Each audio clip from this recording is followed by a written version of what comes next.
A young boy is led to the cemetery of forgotten books, where he discovers a mysterious book that will change his life forever. As he digs deeper into its pages, he finds himself on a journey filled with secrets, intrigue, and unanswered questions. Ooh. The book, The Shadow of the Wind. The author, Carlos Ruiz Zafón. And you're listening to Lit Society. Let's get lit.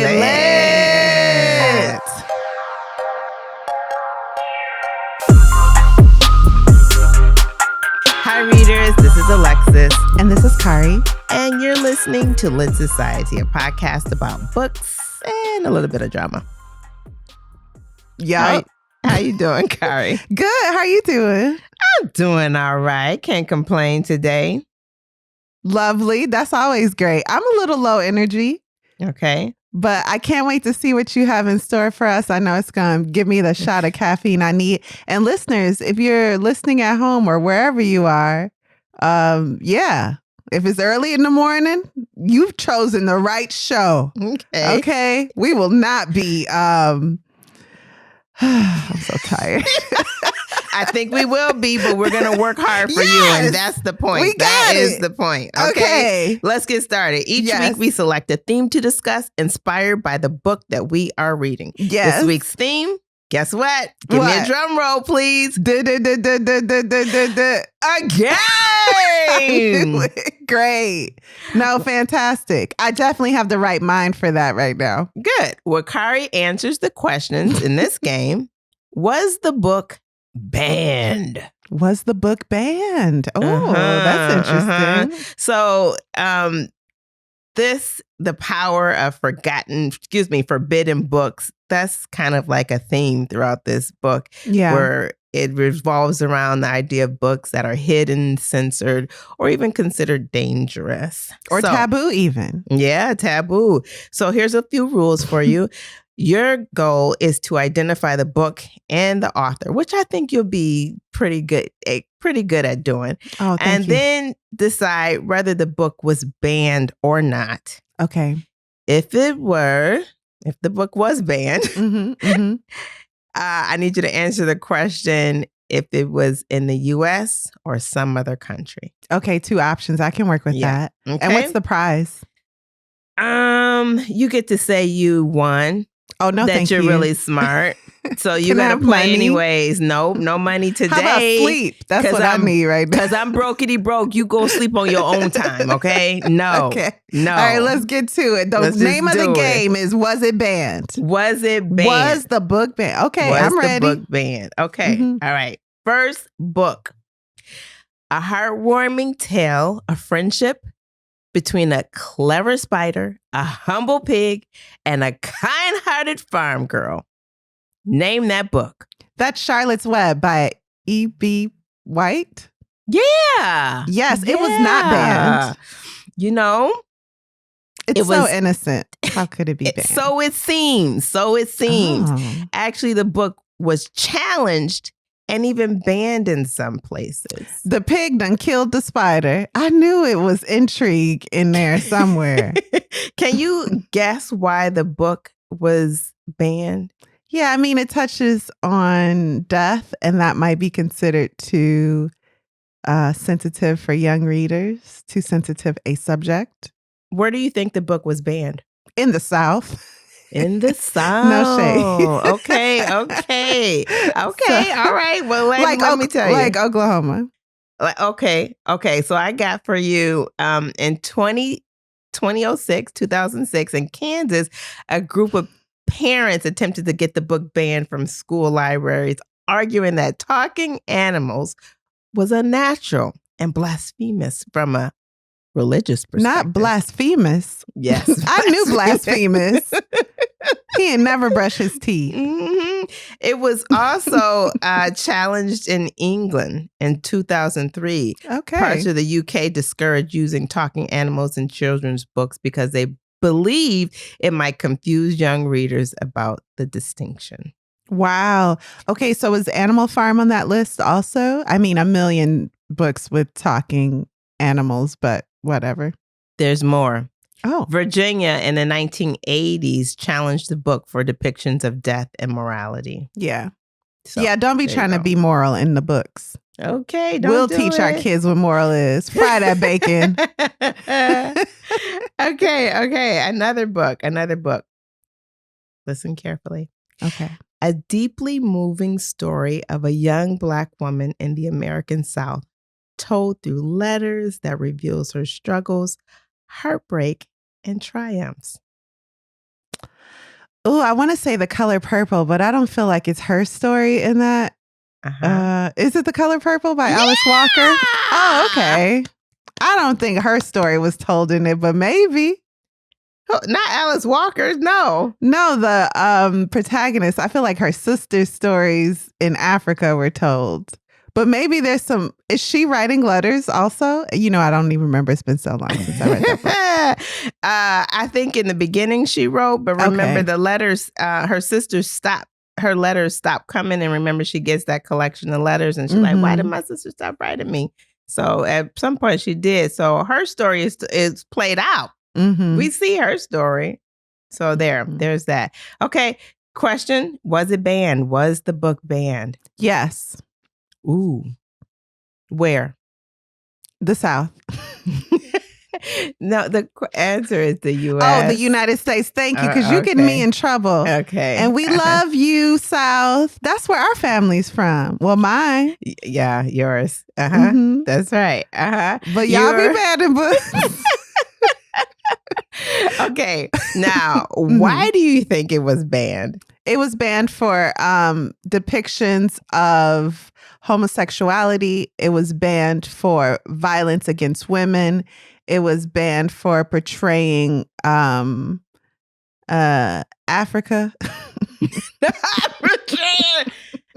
Portraying Africa in real life? That's what. Okay. That's my guess. That's my guess. I love your guess. Okay, I love it. It was banned and challenged for its depictions of abuse, sexuality, and racism. So you're right. You're right. And violence.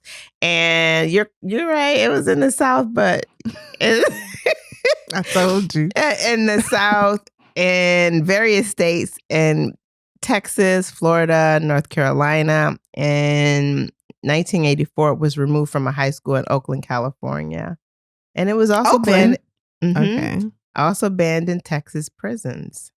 So there you go. There you have it. I don't even want to touch that. Okay, got it. All right, let's jump to the next one. All right. A collection of short stories featuring a beloved teddy bear and his adventures in the 100-acre wood. Winnie the Pooh? Yes. I don't know who wrote that. I don't know anything about Winnie the Pooh except that why doesn't he have pants on if he has a shirt?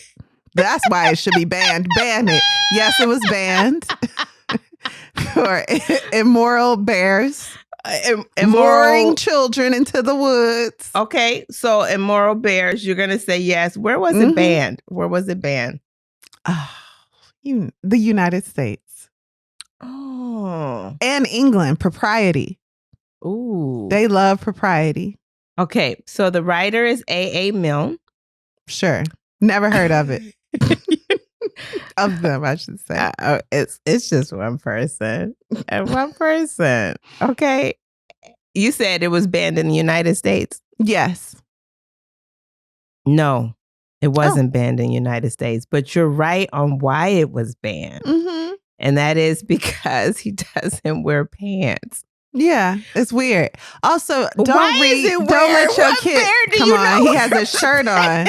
What bear you know has a shirt? It's just the flow of logic. If he must wear a shirt, then he also must wear pants. And don't let your kids read stuff about being lured into the woods and not being okay. And don't they have you don't even know the story of the content warning? Don't they have a suicidal donkey? Ooh. He is sad. That's crazy. Sad.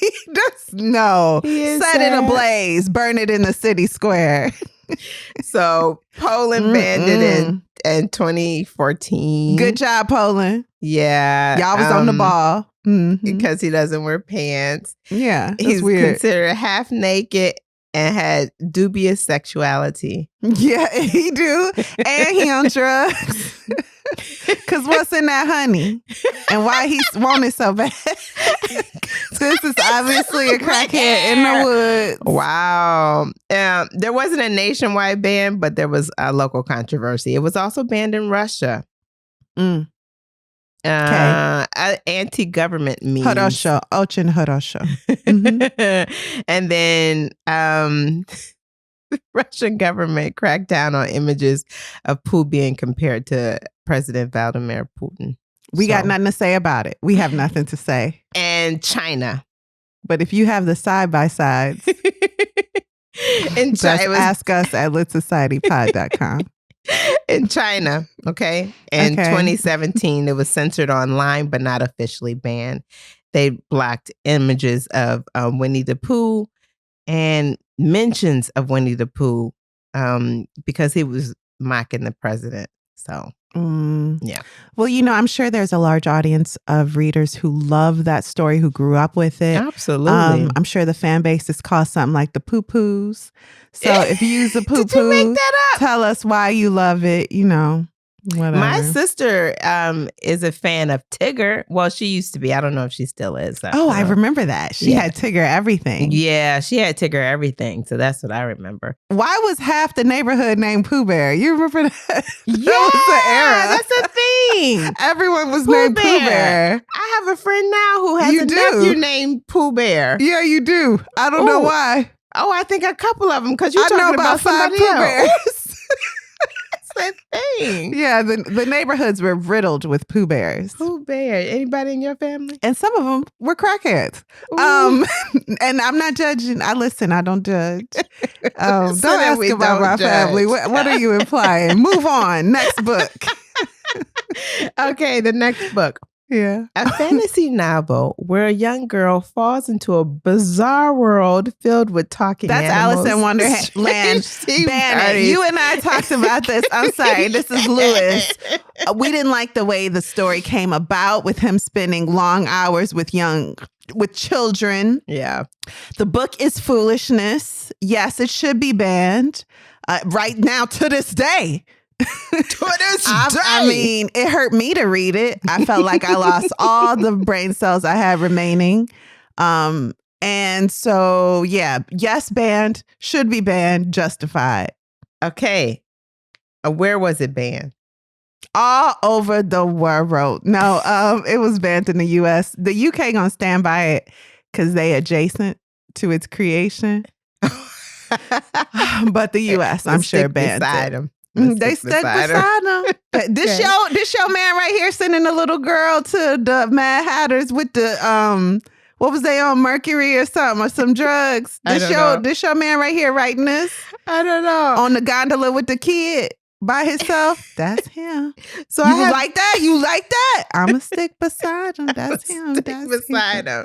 So I have mixed information as it relates to this. So I have a note that says it was never officially banned, though it was criticized in some places. Why do you think it was banned? What specifically do you think draws it in? Opium. And actually, the U.S. did not ban it. It was actually China and Hunan specifically because authorities believe that animals should not be depicted as having human-like intelligence or speaking. Oh, it's this again. Okay. Mm-hmm. I thought the cat was on opium. Somebody on opium in it. Mm-hmm. But maybe I'm wrong. Well, you mean the Tea Party? At the Tea Party? No, the Tea Party, they were crazy because they were hatters. And hatters used to use mercury to dye the hats. And that would make them crazy. Okay. But there's the opium. But I thought the cat was on doing. I know he's smoking a hookah. Smiling. Oh, okay. Yes, Girl, yes. In the tree. I don't know. That ain't my story. Yeah, thank you. That is not my story. Anyway, let's move on to the next book. Let's not recall. Mm-hmm. An autobiography. Malcolm X. Yes, it was banned. Oh, go ahead. Is it? Yes, Yeah, Alex Haley. Hey, listen. I told you would have the books. That's a fantastic biography. Not autobiography necessarily, although it is the autobiography of Malcolm X. Told to somebody, Alex Haley. Mm-hmm. Yeah, you're right. That was banned just because there's always been a stigma around Malcolm X. He was very much vilified in the public conscience. He was depicted as like the devil to Martin's angel. And as history shows, that wasn't necessarily true. Okay. Not necessarily. That wasn't true. So, Malcolm talked frankly about his beliefs. He was very articulate in why he believed what he believed, his faults he talked about, his upbringing. And I could see how that would definitely be banned. He could be seen as a fanatical, race baiting, insert some words. Okay. Insert words of your choice to fulfill your agenda. And did you answer where do you think it was banned? The U.S. Mm-hmm. Yeah, for sure. Specifically, where would you say? Well, I'll say the South. But I feel like it was also banned in parts of the North because that's why I read it first as a kid, is because it was like, banned? Yeah, and I had to like find it. Oh. And I thought that was cool. I was a loser. Nothing's changed. Come on. Anyway. That's exciting reading banned books, living on the edge. No, Alexis, we don't believe that. Oh, sorry. Okay, go ahead. Okay, all right. So it was frequently banned for discussions of race, religion, and resistance. It was banned or challenged because they're challenged doesn't mean they're going to be banned. But they were challenged in the U.S. Since the 1960s in states like New York, Illinois, and Virginia. There's political radicalism, racial discussions, and criticism of white supremacy. The most notable ban was in the 90s when it was banned in Jacksonville, Florida. In 2022, it was among the books targeted in the Texas school districts. Okay. All right. Next story. A fiery-haired orphan with a wild imagination. Oh, Annie? Finds a home in a quiet town, but not without stirring up a little trouble. It's not Annie? No, it's not Annie. That's probably not even a book. A fiery-haired orphan.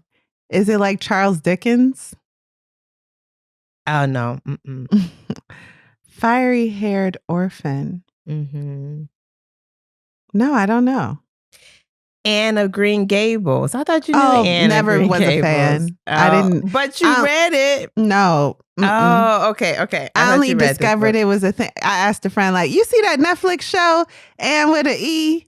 And they was like, that's based on Anne of Green Gables. I said, you just saying stuff. It's just a Netflix show. It just came out. That's a new story. Never heard of it.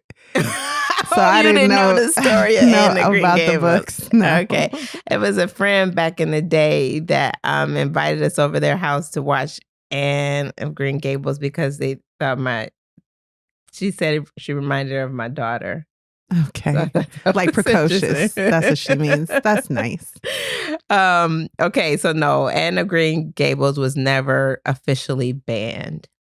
But it had themes of independence, feminism, and questioning authority. Oh, wow. That would have gave it a target that people would be like, I don't know if that's okay. We don't like that behavior. And the book is by L.M. Montgomery. I think it's a series of books, actually. Okay. I think this is the final book. All right. Final book. A glittering tale of wealth, love, and obsession.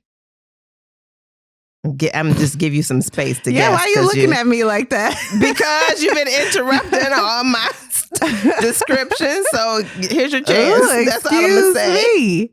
Here's your chance. Guess now. Wealth and deception. That's not enough for you? You need more information? Yeah, oh, okay. Set in the roaring 20s. were Oh, The mysterious. Great Gatsby. Yes. By my mind went blank. The Great Gatsby by one of them names that's like Frederick McDouglas. I don't know. What is his name? F. Scott Fitzgerald. I told you Fitzgerald. You knew what I was talking about. F. Scott Fitzgerald. Yes, that was banned. That was banned for alcohol. Well, first of all, the 20s banned. Also immorality. Ban it. Ban it. Even if you're trying to show that leads to some moral decay and eventual demise, still. The moral of the story is Aki Hall, but that goes with the 20s. Deception, disgrace. I'm so tired. I'm delirious. Ooh, child. What else? Okay, where was it banned? In the U.S. Okay. The most pious land in all the world. The audacity, right? It has been I didn't banned. say that. I said it on repeat. The audacity. No, she's saying so much. The Great Gatsby has been banned and challenged in various schools and libraries, though not widely as, there's other classics that have been banned and challenged. But this one it was challenged in South Carolina for questionable depictions of drinking, promiscuity, and violence. It was challenged in Georgia. I don't know, but okay. Well, I guess, don't know spoilers. But yeah, I see what you're saying. When I think of violence, I think of someone inflicting violence on someone else, but that's not all violence is. That's true. But there was some of that too.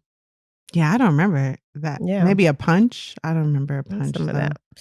Oh, yeah. Oh, yeah. Sorry. It all came together. Got it. It was challenged in Georgia. It said in 2001, parents of an AP English class protested its language and sexual references. And then it's occasionally removed from school reading lists due to its concerns about themes of adultery, bootlegging, and excess. Yeah. I do think some books should be banned in schools. And I will say The Great Gatsby, Of Mice and Men. Why Of Mice and Men? I just don't think you old enough to know what that book is about. Well, what grade are you reading it in? Now you got to live a little. Like you got to be in your late 20s before you, maybe 30s. Yeah, 30. 32. But then reading is a choice. Then you can read Of Mice and Men. Then reading is a choice and you may not. So I think what they do is they try to force the books on the classics, quote unquote classics. Yeah, because when you get older, you may choose not to read. And I have a bonus book for you. Oh, okay. Okay. A beloved picture book that challenges readers. Mama, fake pajama, go going downstairs with his mama. Mama said, I'm so tired. Go ahead. Is that it? Is that the name of a book? I don't know it. Llama, red pajama. Llama, red pajama. Oh, is that it? Llama. No. Okay. Okay. That was your chance to find a mysterious traveler. No. A picture book? In a sea of colorful chaos. Girl. No, I don't know.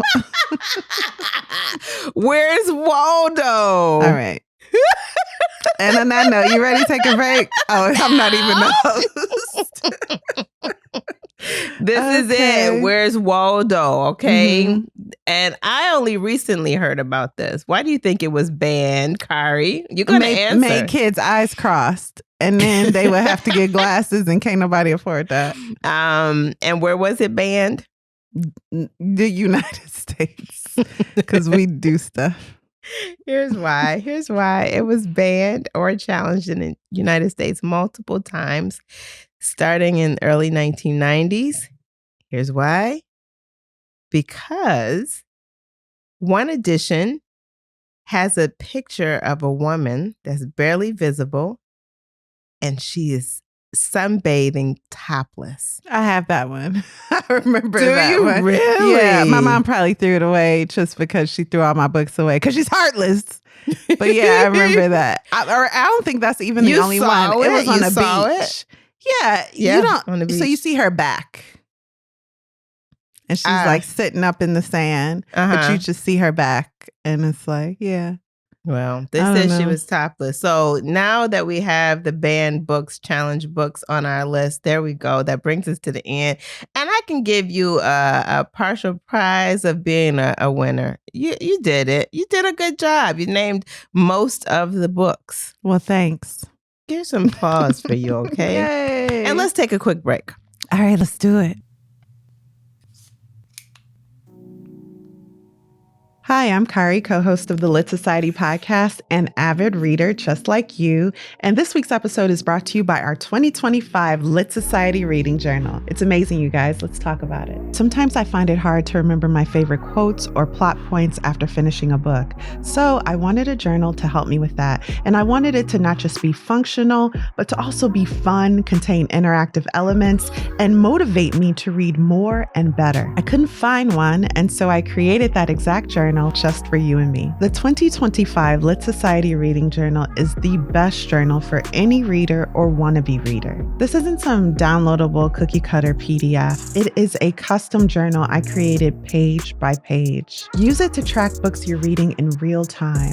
You can use it to easily summarize plots and write down detailed reviews. Keep track of your favorite series. Save unforgettable quotes that you want to recall later. And even challenge yourself with a diversity reading challenge. Plus, there's a fun book bingo game I designed to be shared with your favorite book club or with friends who love reading like we do. This journal makes the perfect gift for your favorite reader or yourself. I created each page to help us stay inspired and get the most out of every book we read. To grab your 2025 Lit Society Reading Journal, visit our Etsy shop or Patreon page. And let's make 2025 our best reading year ever. And we're back. Woo! Kari. Yes. Can you share any information with us about the author and any context for this book? Yeah. So Carlos Ruiz Zafón was born in Barcelona, Spain, in 1964, and he's possibly the most widely published contemporary Spanish writer. Think about that.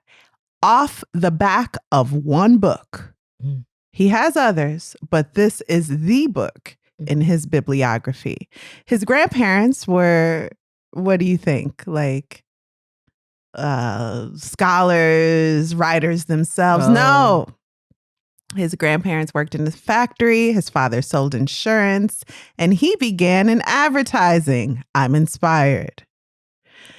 In the 1990s, he also moved to LA, where he would briefly have a career in screenwriting. But let's back up a little. Mm-hmm. So he started with children's books, and I think he has about 4 of those. But in 2001, he published his very first adult novel called La Sombra del Viento. It's the Gothic mystery we are covering today. It is so interesting to me that these debut novels, first stabs at adult fiction, earn writers the majority of their gold in awards and recognition. I always hear of debut authors. This is his debut novel. Although you should just get better the more you do things. But there's, of course, a lot of writing that goes into that first debut and probably a lot of your best ideas. Well, you gotta be your best. I know. I shouldn't do that, right? That's rude. Yes. He wrote books after this, didn't he? People don't really like him. In this book, though, La Sombra del Viento is part of a 4-book series. But this book sold 15 million copies and was winner of numerous awards. It's included in the list of of 100 best books in Spanish in the last 25 years. Okay. And that book was made by that list was made by over 2,000 Latin American and Spanish writers and critics. Okay. I don't have a whole lot on Zafón. And truthfully, some people really love this series. They really want, they wish that he was able to continue it. Unfortunately, he died of cancer in 2020. But some people are very much devoted to the series. It seems the overwhelming amount of readers who know about his work, though, are in love with this book, The Shadow of the Wind in English. Okay, that's interesting. Alexis, you haven't finished the book. And I should also let our listeners know now, we're doing part 1 for everyone. Next week, we will finish the book and have a discussion. But that discussion is mostly for paid members on Patreon. So you want to go over to patreon.com/litsocietypod and sign up for our membership. It's really, really, really cheap if you want the full discussion on this book. But after reading part 1, Alexis, who do you think would enjoy reading The Shadow of the Wind by Carlos Ruiz Zafón? I would say because this book is so detailed, it puts me in the mind of sagas. Books. Boy, that name just completely left my head. Like the Iliad or something. And I've never read the Iliad, but so I can't say, but I do know that is a saga, right? There is so much detail in this book. And so I can only compare it. For me, I good grief, I cannot, that book name just escaped me. It'll come to you. I was thinking of Midnight Library. If you enjoy reading a book about a person who reads a book and discovers the book they're reading is about them. The Midnight Library was like that. Yeah, where they're reading books and the books they're reading are about them, you know? True. And maybe Jekyll and Hyde, but I couldn't explain why. It's something about the tone. Okay, so the book I was thinking of is Homegoing by Jossie. Yeah, and it's because there were so many, it just seems like every chapter revealed a new character, a new story, and it went deeper into the book itself, that the entire book is about, the deep dive into that. So that's what it made me think of. Lovely. So how about you, Kari? Why did you choose this book? I chose it. Tired. I chose this book because I wanted to visit Barcelona, but in the 1940s, and only a book could take me there. And so Here we are. I love it. That's a good reason to choose a book. So, are you ready to take a spoiler-filled deep dive, or should we take a break first? Or you want to jump right in? Let's jump in. Let's take this spoiler-filled deep dive into The Shadow of the Wind. Kari, you have the floor. Here we go. The mic, really. Part 1, The Cemetery of Forgotten Books. So we meet Daniel when he's walking with his father to the secret place that they're going to share. It's like the father is introducing him to something that has been in the father's life, we realize, for years. How he kept it from his son, I don't know. It's kind of like, how many times you've been to work with your dad? Exactly. So it could happen. It's entirely possible. He's 10 years old. Yeah, he's 10. So the dad is like, you're finally old enough to know what I do. Okay? And we also get in this interchange, the dad going, you can't tell anyone, not even your best friend, Tomas. Can I tell mommy? Yes, we don't keep anything from her. Sadly, as the reader, we soon realize that his mother died during the war of cholera. So he's telling her in his heart, you know, he still speaks to her, although soon he won't even be able to remember what her face looked like. It's really heartbreaking. So he was raised with books as company. Even at 10 years old, he was a, passionate reader, instilled in him the love of literacy by his father. But his father decided it was time for Daniel to visit what, Alexis? Where are we going in the beginning of this book? forbidden... the cemetery of forbidden books. That's right. The cemetery of forgotten books. Oh, forgotten books. Forgotten. Mm-hmm. And this won't be a discussion. Next week, we will finish part 2 and we'll have a discussion.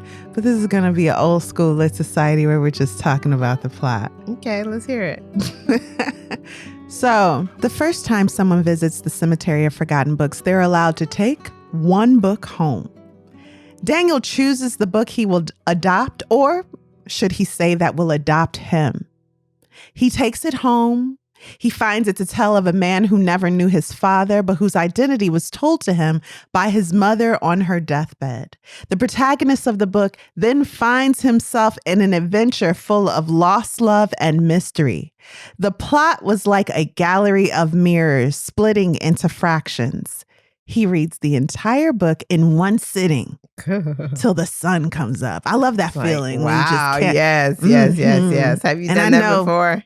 I was about to say, I know it's real popular not to like The Silent Patient, but when I first read it, that was me at 4 a.m. throwing the book across the room. Yeah. Enjoy. Okay. Yeah. So now feeling. Daniel has found himself falling in love with a book, reading it until dawn. To find more works by the author. You know how you read a book and you're like, I got to see what else this author does because this is now my favorite author. Well, Daniel's father took him to visit a wealthy literature-loving friend, Gustavo Barthelo. Now, can you tell us a little bit about Gustavo's character, Alexis? I don't know. He's a bit uppity, right? Yeah, for sure. He's got this niece, but he's uppity. He's wealthy, right? He has access to riches and he's stylish. He's stylish. That's the only he's thing very stylish. That's what I think about him. He follows his own principles. He's an atheist who has varying political views. But anyway, there's the situation where Gustavo's surrounded by friends. Daniel walks in with his father and Gustavo immediately sees the book and is like, I'll pay you whatever, $5 for it. Immediately. It looks like garbage. And the boy's like, what? We not here to sell books. I have a question. Mm-hmm. And Gustavo's like, fine, I'll pay you $500. So obviously this book is valuable. And the fact that the boy won't sell it endears him and to Gustavo, who is respecting the boy more and more. And the father's there and the father's like, don't talk to me, talk to Daniel. Yeah. So Daniel is like, what I want to know is if you know more about this author. Yeah. Gustavo's like, okay, little boy, I see you. Okay, come to my home tomorrow. The next day at Gustavo's home, Daniel meets a girl in white with white skin, 20 years old, blonde and beautiful, also blind. Gustavo's niece, Clara. I love that name, by the way, Clara. Clara was also an expert in literature, and she's actually the expert in the author that wrote the book that Daniel has fallen in love with. That author is Julián Carax. And she loves that author too. So never trust people you admire, she tells him, referring to her uncle, who is like her caretaker, but also kind of referring to herself, we'll find later in the book. She doesn't know it yet, perhaps, but she's unknowingly speaking of herself. Never trust people you admire. She was introduced to the author, to Julián Carax, by an instructor when she was younger, who was also won over by the author. Now, this is how every layer of this book is set up. It's not like Clara loves Julián Carax. It's like Clara was first introduced to Julián Carax by her instructor when she was whatever years old. That instructor had learned that Carax never was appreciated in his time and then was killed in a duel on his wedding day. The drama. There's a story. There is drama. There is always drama when you hear how somebody learned about it or first read his book. Yes, for sure. So Clara's old instructor told her that Julián Carax, the author of the Shadow of the Wind, was killed in a duel on his wedding day to a maiden of high standing. He died a penniless brothel piano player. Later, the instructor learned that someone was going around finding all of Carax's books and burning them. Side note, Clara did later find out who killed her father, which is why she lost her family eventually and now has to stay with her uncle. But that man that killed her father, sorry, I'm throwing a lot at you. You are. His name is Javier Fumero.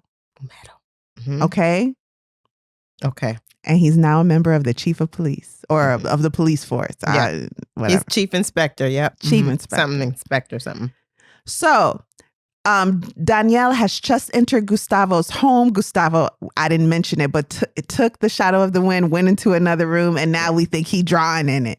But really, he's just taking a private moment to be with this book because he loves it. And while he leaves Danielle alone with Clara, Clara is divulging what Danielle wants to know, more about the author and more about herself, her upbringing, who she is. And again, she's blind.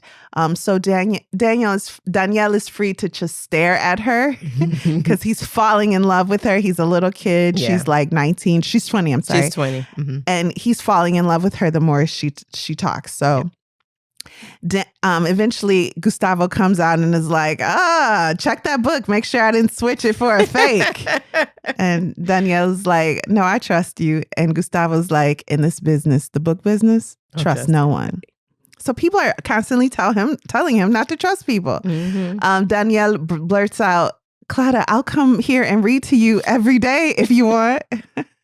I could. And she's like, okay, little boy, that's fine. You can come to the house because I really love Julian Carax and I want to know more about him. Or I want to hear this book again, which. Right. Yeah. Has she read this book or it was another book and she had. Okay. Yeah, the book about the blinded dolls is how she first found out about Julian. But I think she's familiar with The Shadow of the Wind if she hasn't read it herself. Familiar with it for sure, yes. Mm-hmm. Yeah. So we leave Gustavo's home now and we're spending more time with Danielle and his father. And it's very sweet. You see that they're not wealthy people.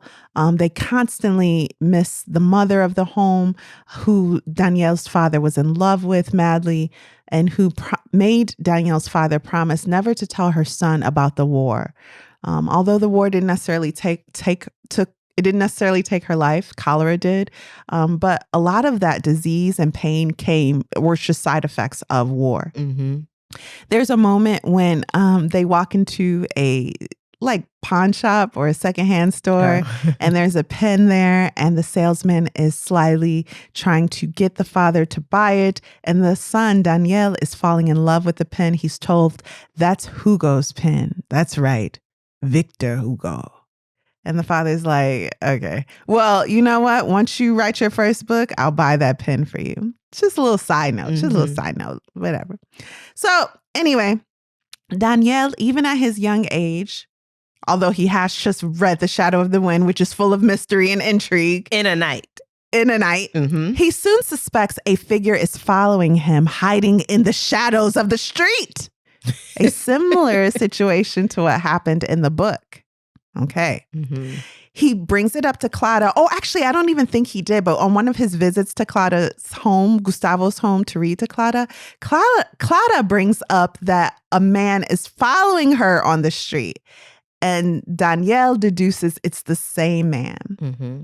That man that approached Clara is very creepy. She's blind. So she's like, I want to touch your face so I can at least get an idea of who you are. And when she did, it was like he was wearing a leather mask. Mm-hmm. Mm-hmm. Mm-hmm. The man asked her questions about people in her life, including little Danielle. Very odd. Yeah. Now, one evening, that very same man, approaches Danielle. The interaction, it's cold, full of confusion.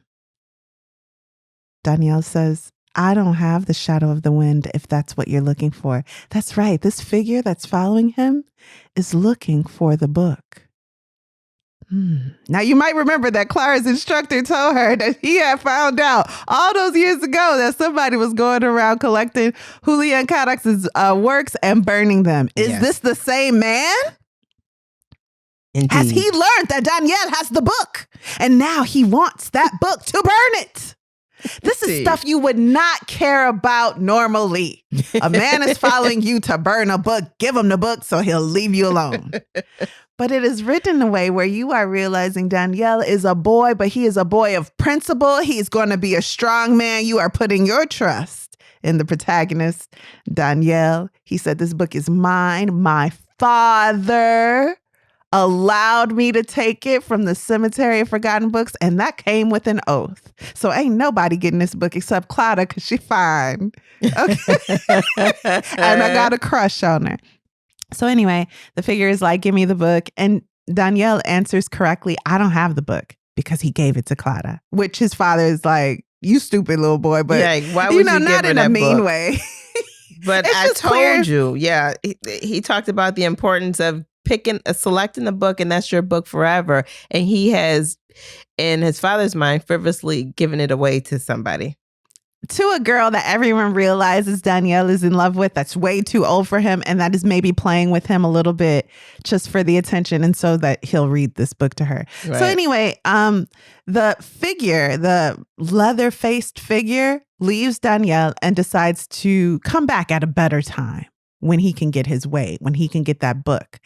Desperate to save Clara, because in Danielle's mind now, he's made her vulnerable. This shadowy figure that even touched her once without her permission, touched her throat, which is really scary, in the streets, is now going to go look for her. And he also is like, I know you like that girl, Clara. You should watch it, because she for the streets. And Danielle's like a little boy.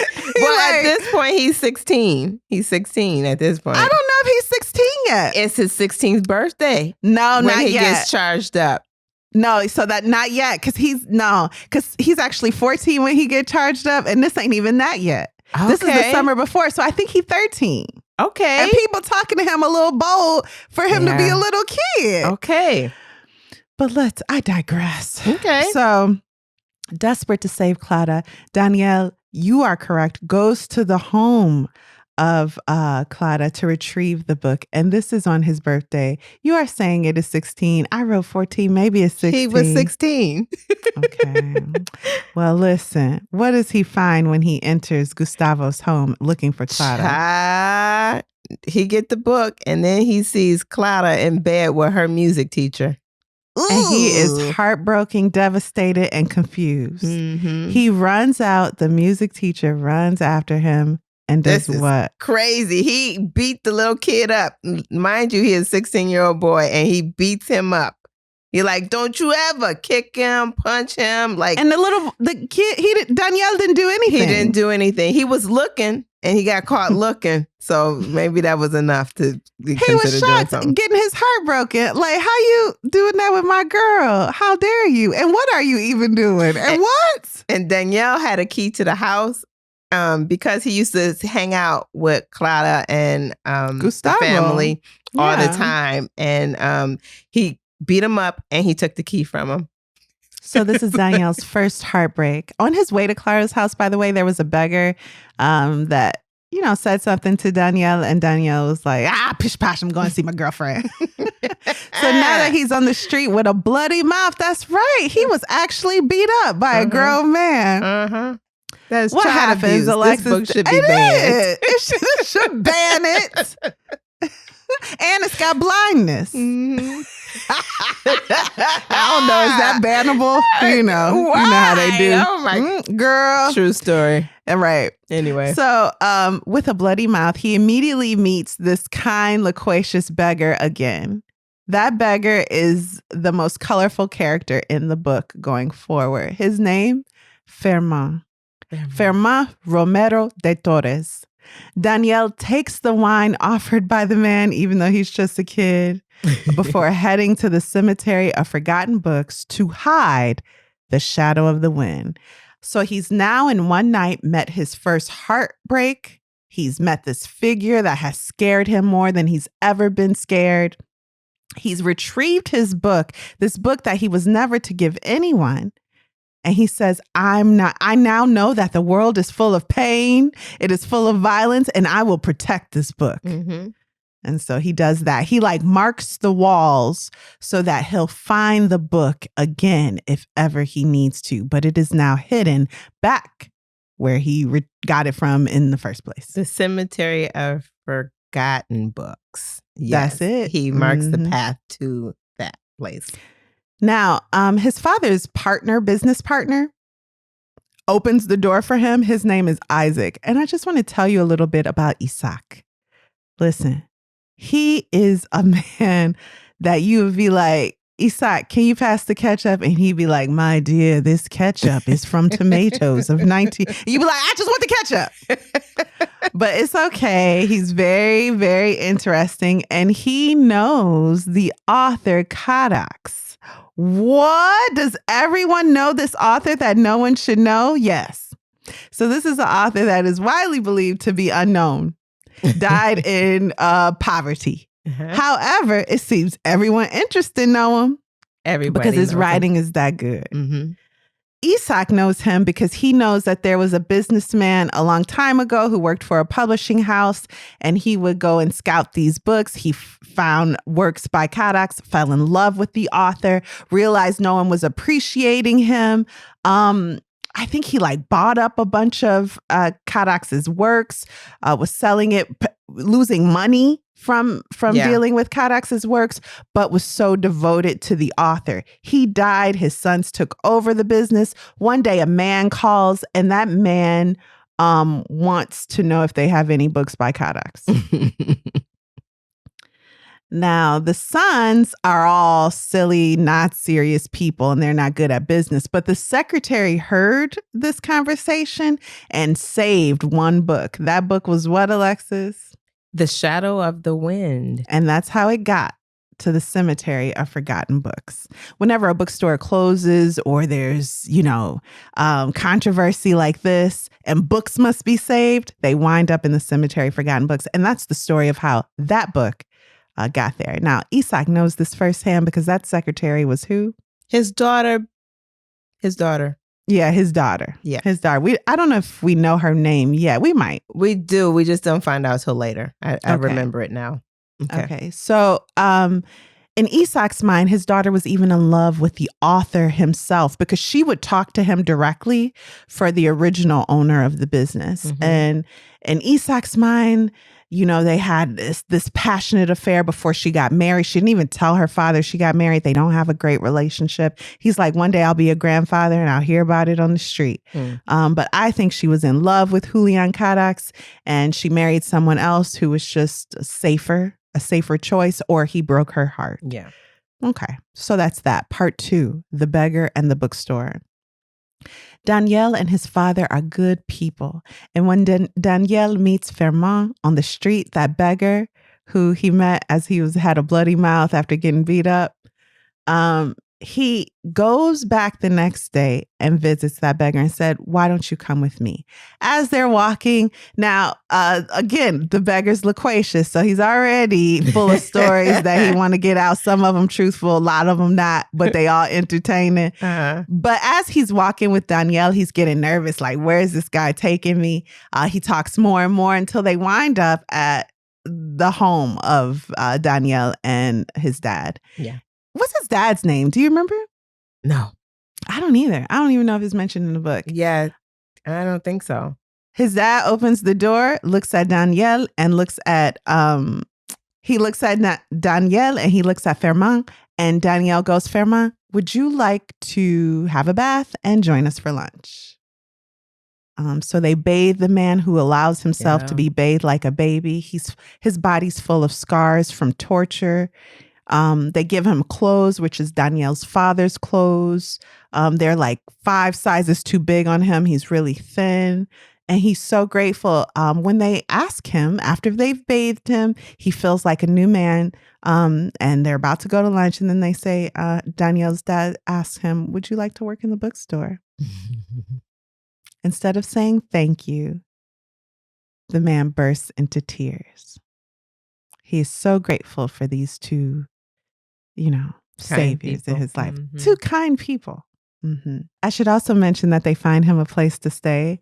There is one episode where the keeper of the inn where he's staying calls them because she's scared. He's making weird noises. He's barricaded the door. They enter the door. There's something like feces and blood all over the wall.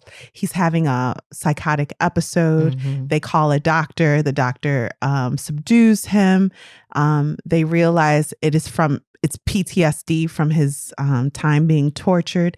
And the man who tortured him, Javier Fumero. You might remember that is the man who killed Clara's father. That's why I brought it up initially, just so you keep hearing Javier. He's like peppered throughout the story until you meet him, and it ain't never good. So let's leave that there. So at first, everyone's like, get this man out of my house. But once he's feeling better, everyone falls in love with Firmin. He's just easy to love, and he's also intelligent. He speaks in a way that really seduces people, and is So even the caretaker of the home, although she originally wanted him gone, once he's healing, she also loves him and wants to protect him. Yeah, he's a lovable character. Mm-hmm. So it is now time for us to meet the only real life human peer friend, a friend that's also a peer that Danielle has, and that's Thomas. They met at school one day because Danielle had said something about a girl he saw walk past, like, oh, she's snooty. And her brother beat him within an inch of his life while the dad watched on. Not Danielle's dad, but Tomas's dad. Next day, Tomas, this big boxer looking boy, like even as a child, he looked like a boxer, like a, not that intelligent boxer, although he's very intelligent. He looked like a beast, But anyway, he apologizes. And he's like, I don't know what came over me. I'm so sorry for beating you up so bad. And Danielle's like, well, I deserved it. I talked about your sister and they were best friends. And he said it wasn't a fair fight. And so his father, Tomas's father, is kind of verbally abusive to him also. Yeah, he's an abusive man and the only caretaker for these two children, Tomas and his sister. Well, years go by and Danielle sees a young woman speaking with a professor and he's admiring her. Okay. She turns around and who is that young woman? It's Bea. It's Tomas's sister. Bea. Yeah. Oh, Bea. Yeah, Bea. Bea. Hey, you are saying so much today, young lady. Well, yes, it's Beatrice. So it's Bea. It's so, Bea. And he's like, ugh. He was like, so you cute. a whole woman. Now they are closer in age. It's not like a situation with Clara where he was like 10 and she was 20. He is now growing into a man. He's like 16, maybe 17. And Bea's not that far ahead of him. But she is engaged to a soldier at war or who's supposed to come home soon. So anyway, so they start chatting and it's, chemistry. It's cute or whatever. It's cute. Danielle goes back to the Cemetery of Forgotten Books and someone breaks into the bookstore in the afternoon while he's there, okay? The man doesn't take anything, but he leaves a photo on the counter. Wait. Where are you talking about? A man breaks into the shop. Not the Forgotten Cemetery shop, right? Yeah. So I think it's two separate shops. That would make sense. One shop. You saying it's one? The dad must oversee a bookshop. He and does. Then they have a Cemetery bookshop. of Forgotten Books that Isaac oversees. Yeah, that's a separate one. I and was it's getting not confused. owned by the dad. He just directed him to this secret It's like place. a brotherhood that keeps account of those books at the Cemetery of Forgotten Books. Yeah. So let me back up. Thank you, Alexis. I'm sorry for confusing y'all. The dad has been a bookstore keeper all his life. Yeah, and that's why I'm like, how come Danielle didn't know about the Cemetery of Forgotten Books? Well, that is not the bookstore. Yeah. That is like a secret hideaway library that other people passionate about literature, only they know about. Only they. including Danielle's father. Mhm. Thank you. That makes so much sense. So in Danielle's father's bookstore, a man breaks in and all he does is leave a photo on the counter. In that photo is a man named Julian Fortuny. Julian Fortuny. Okay. And a girl. We'll later find out her name is Penelope. Fortuny was Julian Carax's last name. Carax is his mother's last name, which he later adopted. Mm-hmm. Danielle works up the courage to visit the Fortuny hat shop that's located in that's also in the photo. He's like, I know that shop. I'm going right now. So you mean to tell me that this author is part of the hat shop people? That's his family? So the caretaker of the property, because of course the Fortunys are gone, long gone, dead and gone, is still there. And the caretaker knows a lot, and she's fortunately very gossipy. Can you tell us a little bit of about what we learn about the Fortuny family from the caretaker of their old property? So we learned that the hatter, Fortuny, was abusive to both son and wife, and so much so that she escaped first chance she got. Turns out, when they first got married, I think he learned that she had been sexually promiscuous and he had not. And so he decided to mistreat her ever since then, because when the marriage night came, she kind of initiated relations and he rejected her. And so they had this relationship where he's calling her all kinds of bad names, because all kinds of names, I'll say, simply because he got wind that he thought she was sexually promiscuous. They had a short courtship where he just, like that book, like Dostoevsky's White Nights. He just imagined what she was, and he fell in love with that fake thing, that fake person he had created. And it seems like she was involved with one man, perhaps before her husband. I got that. Like it was just this one man that will later be introduced to. It was something, because they said, your wife don't. It was kind of one of them jokes. He asked for advice. Julian's father asked for advice before the wedding night. And someone jokes, ask your wife. She for the streets. So he married her, became quickly bitter with her, then bitter with himself. And he would go back and forth between feeling sorry for his actions, but then never saying anything to her that was not accompanied by a pejorative title. You know what I mean? Like everything he said to her had to break her down, until he used his fist to break her down, to the point where her hand was maimed. She was a beautiful pianist. She could never play the piano again. But she did have a child. It was hateful. That child was Julian, and the mother told the father, that baby ain't yours. And that really hurt him and made him angry.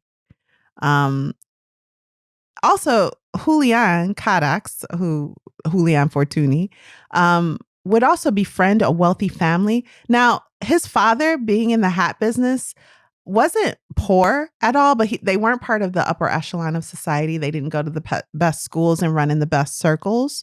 So him just happening to befriend this wealthy family opened up a lot of opportunities for Julian in the eyes of a lot of people. But it also separated him even more from his father, who would go back and forth between loving the boy, loving his wife in his heart, but outwardly just abusing them constantly.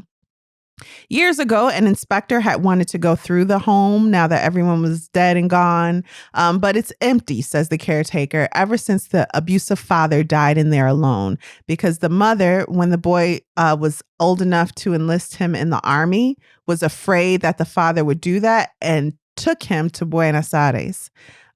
So the father died alone, because it is Paris. Oh, okay. This is just what the caretakers say. Oh, okay. Okay.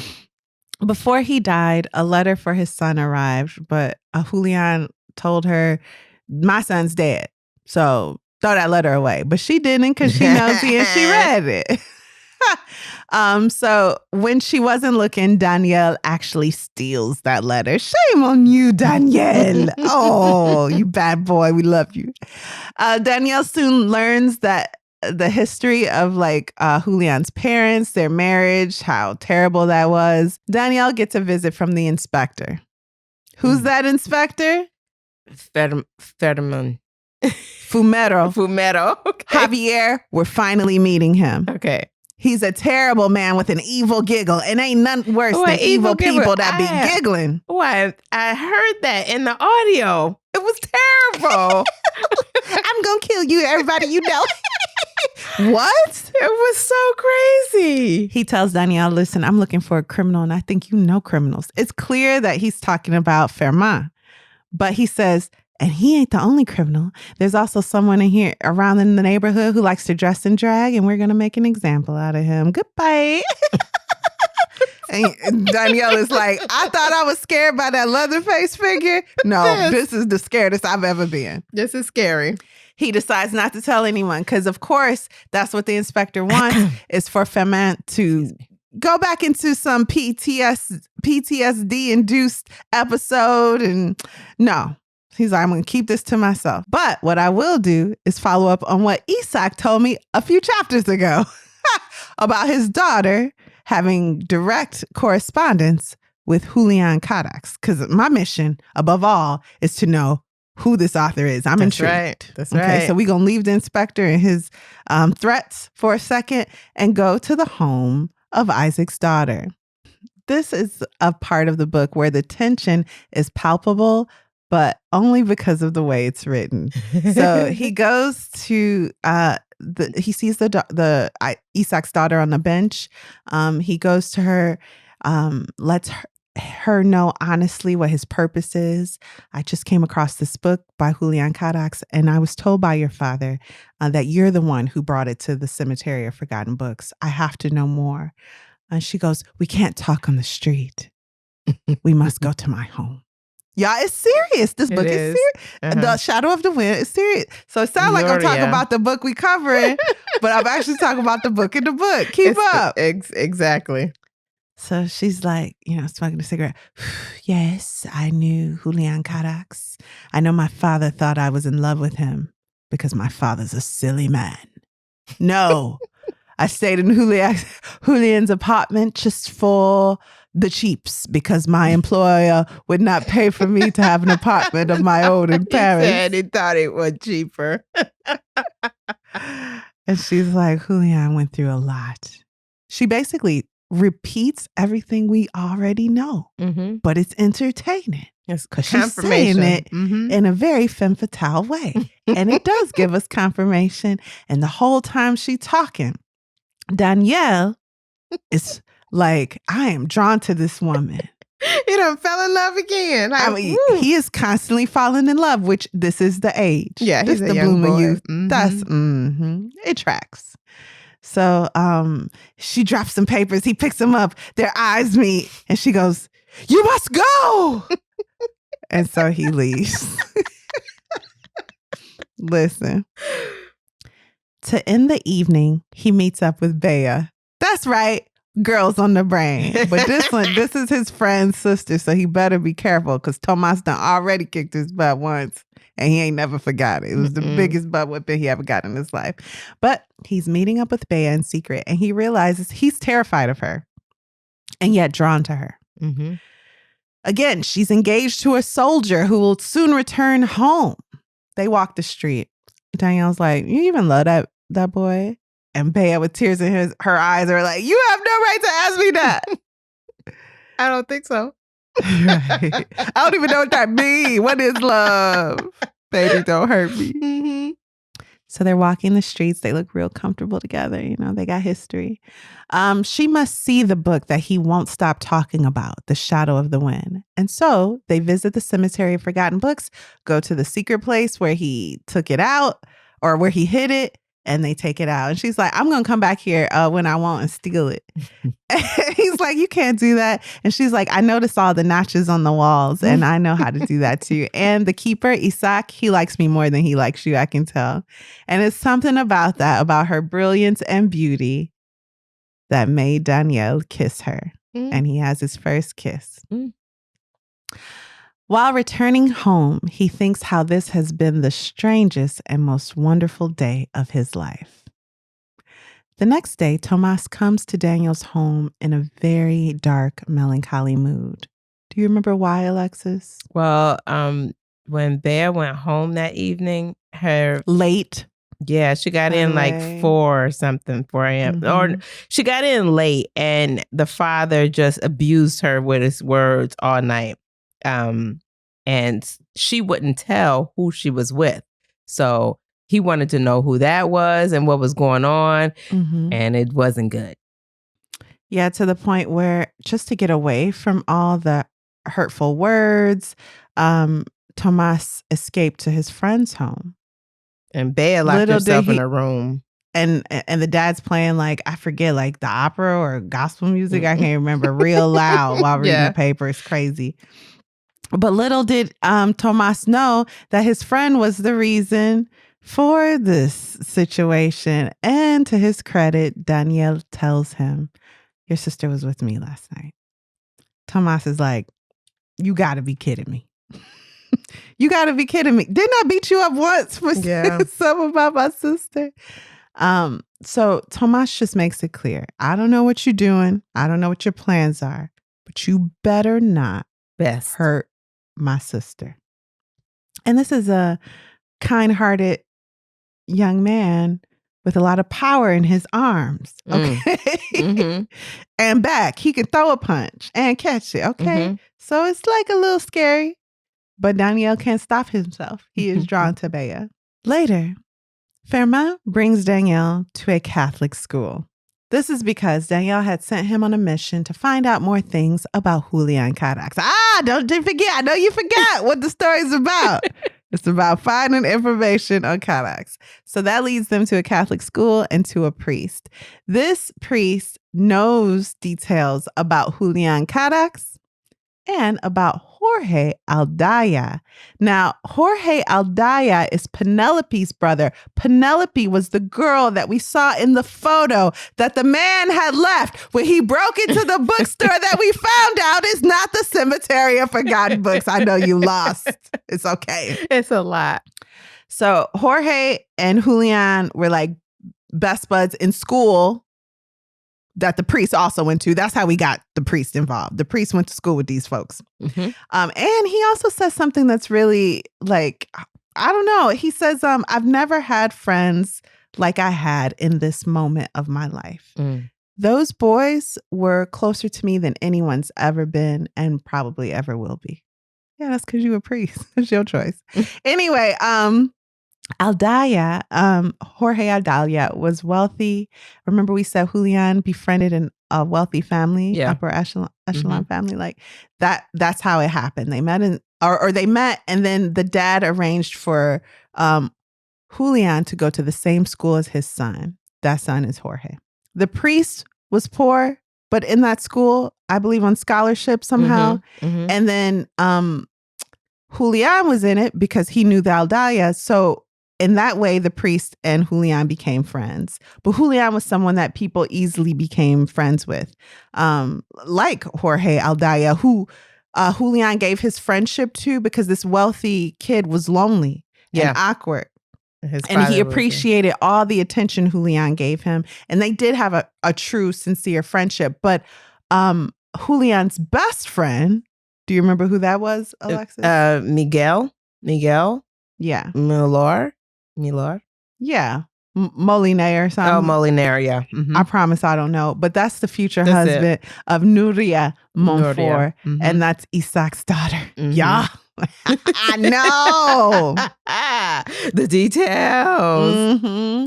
So let's back up a little bit. Molinar. Let's talk about Jorge Aldaya's father because he's super important to this story. Okay.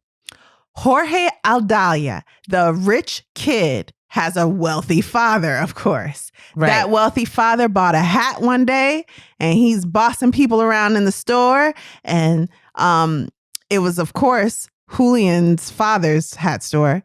And so Julian tells his dad in a moment of tenderness between them, because sometimes they were cordial to each other, or the dad was nice to him because he did really love that boy, even though that really wasn't his child. He was conflicted. He was conflicted. Julian goes, Dad, you get nervous, especially like when people from high society come in. So why don't you let me measure him? So Mr. Aldalia comes in, is bossing people around. And Julian, in just the calmest voice, is like, can you stay still? Because your hair big is all outside. And if I'm to get the measurements right, I need you to cooperate. It's a pause. And then Mr. Aldalia is like, where did you find this child? I love him. Because he was so sick of people kissing his feet. Yeah. So for this child to have the courage to speak to him frankly, clearly, and honestly, he was like, you're a child after my own heart. You need to come to my house and meet the son I wish you were. Exactly. So another abusive father, may I add? Yep. And so he yells to Julian's dad, I'm taking your son. Hey, Julian, you ever rode in a Rolls Royce? It's like going to heaven. So they get in the Rolls Royce and go to, or Mercedes Benz, I can't even remember, and ride to Mr. Aldalia's home. And that's where the boys meet, where Julian and Jorge meet. Jorge was shy and disappointments. His father's ridiculing him in jest. Like, that's just day to day. Mm-hmm. He always talking bad about his son. And he's doing it now in front of this new friend. And he's like, hey, Jorge, this is Julian. He better than you. And he gonna start going to your school. Bye. But the boys didn't bump heads. Again, they were friends. When he saw Jorge's sister, Penelope, Julian's world was changed forever. Are we getting similarities? Yeah. To present day Danielle. Yeah. We are. Can be confusing. Can be. Because very. you're like, but I thought this happened. No, that actually happened to the writer of the book. And how do we know that this has happened? Some things, it is true. There's exposition dialogue where a character will go, I knew Julian because this, and this. But sometimes stuff is just written in italics and they like, we're going to give you this backstory. Couldn't nobody notice? Yeah. But we just gonna be omnipresent for a second and let you know. Okay, reader. But do you think it's easy to follow? How do you feel about this? We'll get there. Let's talk about it. Okay. I'll tell you. Let me wrap up part 1. Let's get long. So, when he saw Penelope, Julian's worlds forever changed. Julian also in his childhood befriended a boy named Javier. Now, Javier was very poor. He lived in a modest house. Javier was dark. He possibly was being abused. He was being abused by his mama. By his mother. Mm-hmm. Okay. He, in turn, abused animals, defenseless animals. He would carve into things, sometimes animals. Mm-hmm. But the boys like took him in into their circle because of Julian, who was like his champion. Like, he's fine. He's such a nice guy. Like, don't be jealous of him. Mm-hmm. And people would be like, nah, Julian, he's scary, dog. Like, bro, I'm not jealous. I just want to hang out with him because he'd be like cutting up pigeons. And Julian would be like, that's not true. Javier wouldn't do that. Calm down. That sounds crazy. No, you should hear what he says his mother does to him. And Julian would be like, no, that's enough. So, again, abusive father. The only good father in this book is Danielle's. Okay, that makes it easy to remember. Mm-hmm. Everybody else hate their daddy. So his father was a harsh property caretaker, Javier's. And Javier too fell in love with Penelope, by the way. There's a quote here that I'd like to read. Okay. Now, knowing everything we know about Javier, the inspector he will become, and the abuse he suffered both verbally and physically in the most grotesque, degrading manner by his parents. Here's a quote. Years later, every time he stuck his revolver into the mouth of a prisoner and pulled the trigger, Chief Inspector Francisco Javier Fumero would remember the day he saw his mother's head burst open like a ripe watermelon near an outdoor bar in Las Planas and didn't feel anything. Just the tedium of dead things. The civil guard, alerted by the manager of the bar who had heard the shot, found the boy sitting on a rock holding a smoking shotgun on his lap. End quote. what are we to deduce from this section? It's kind of just dropped in the middle of exposition. That Javier shot his mom. Yeah. This boy had Killed a dark her. childhood, the darkest. Mm-hmm. And when he did it, he felt nothing. During his last year of school, Javier would even try to kill his dearest friend. Who was that, Alexis? Julian. That's right. Back to present day. Later that day, Daniel finds Bea waiting for him in front of the bookstore. Now it's his father's bookstore. I get it. They arranged to meet at an address at 4 p.m. She's like, I'm in so much trouble with my dad from coming in late, but I think I can manage to get away at 4 p.m. Meet me at this address by. The address is the old Aldaya mansion. Bea knew the story of the house and divulged the rumors and details to Danielle. How did Bea know? Because her father was now executive of the estate. She then asked Danielle if she should end her engagement. In answer, Danielle takes Bea and they are together. What? You understand? Oh, Okay. I think I do. Okay, let's take a break. This is the end of part 1. Let's go. Woo!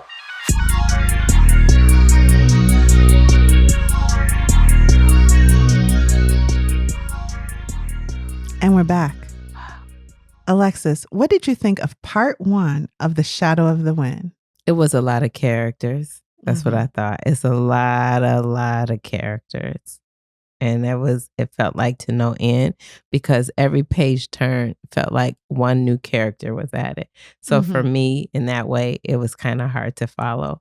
I had to listen more than once. However, I am so intrigued by this story. I am fully drawn in and I would like to know what happens. So I shall keep reading. There's points of laughter that just really make you like, especially by Ferman. Why he said to him like that? Ferman is really crazy, really funny. And can I just interject one thing? Yeah. So Ferman talks a sad story about how his sister died young and how she died a virgin. She was in love with a priest, and his sister, before she died, actually developed facial hair even before he did, although it seems he was older than her, to the point where the priest that she was in love with would pass her on the street and go, "Hey, Ferman, you're growing into a fine-looking young man," believing she was her brother. Life's weird. That's how Fermat ends it. Life's weird. Yeah. Many. Yeah. He tells it better. Yeah. He does. Yeah. Really great, laughable section. So far, so good. How about you? Yeah, this book is a layered story.